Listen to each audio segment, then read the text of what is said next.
So, lalagay na natin muna yung yung kalamansi. Yan. Pangpawala ito ng amoy, mga ka-people.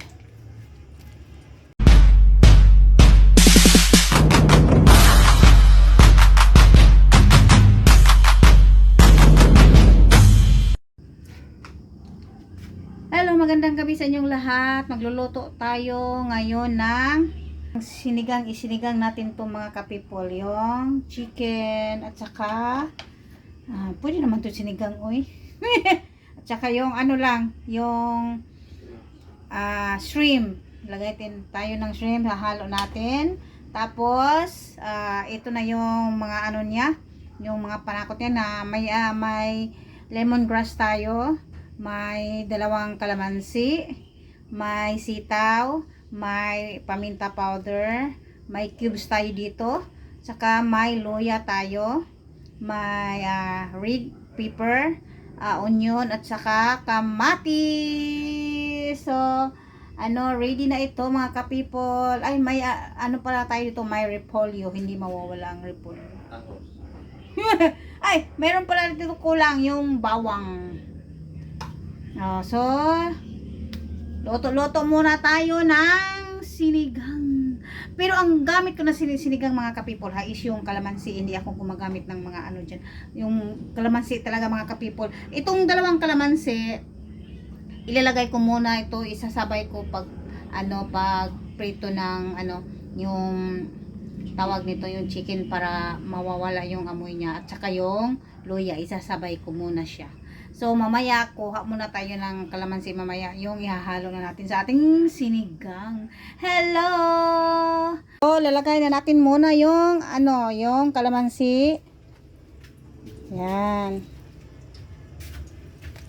Pangpawala ito ng amoy, mga ka-people. Dalawa lang. Yan. So, mas maigit talaga pag 3 or 4. Yan, iluluto na natin ang ating chicken.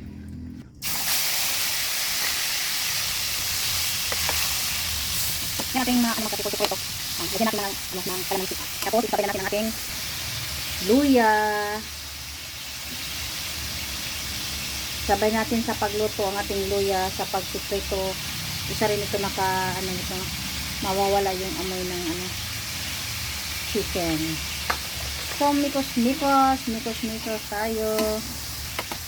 So kami kapag support mga people, support tayo. Please like and share sa ating mga comments, sa ating mga video. Yan. Ilalagay na nga natin ito yung bawang,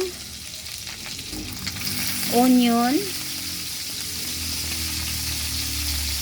red pepper,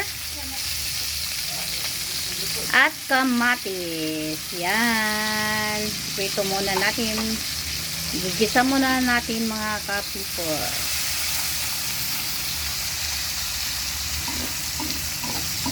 So, shout out sa inyong lahat, mga ka-people. Good evening, good evening. Shout out to all of you.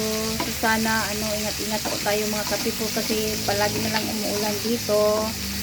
Kahit saang lugar, mga ka-people, kasi may bagyo, no? Bagyo.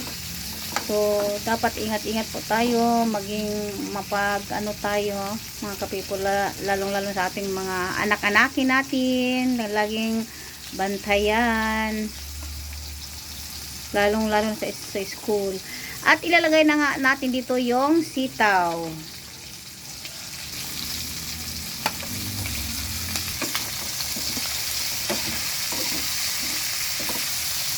Yan, mikos-mikos muna natin. Yan, mikos-mikos muna natin.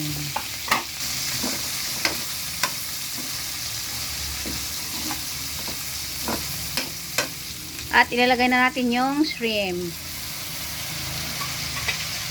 Kunti lang yung nilagay, mga ka-people, yung shrimp, kasi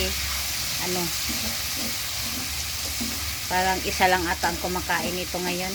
Kasi kaninang umaga, ito rin yung ulam nila. Parang na ba. So, nilagyan ko lang ng shrimp para mas masarap.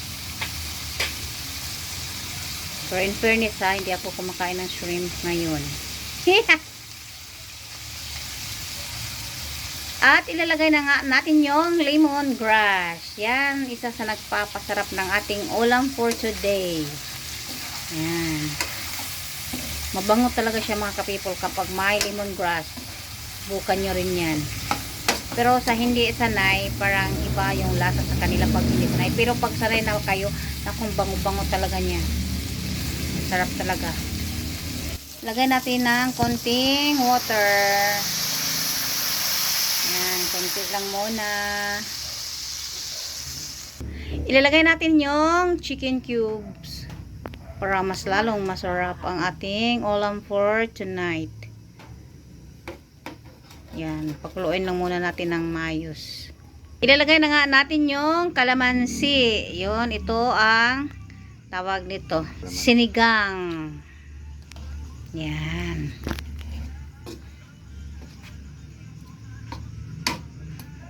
Lagay na natin yung black pepper. May kumakanta dito mga ka-people.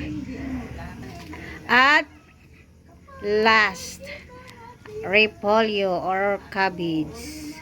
Yan, ang sarap-sarap na amoy na mga ka-people. Sobrang sarap nito.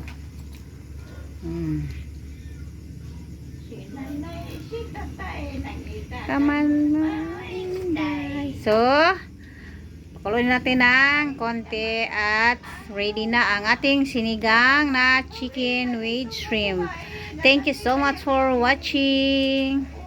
May ano pala, magic sarap pala nito. At saka, asin na lagyan na ito na kanina. Hindi na ako na videohan ha.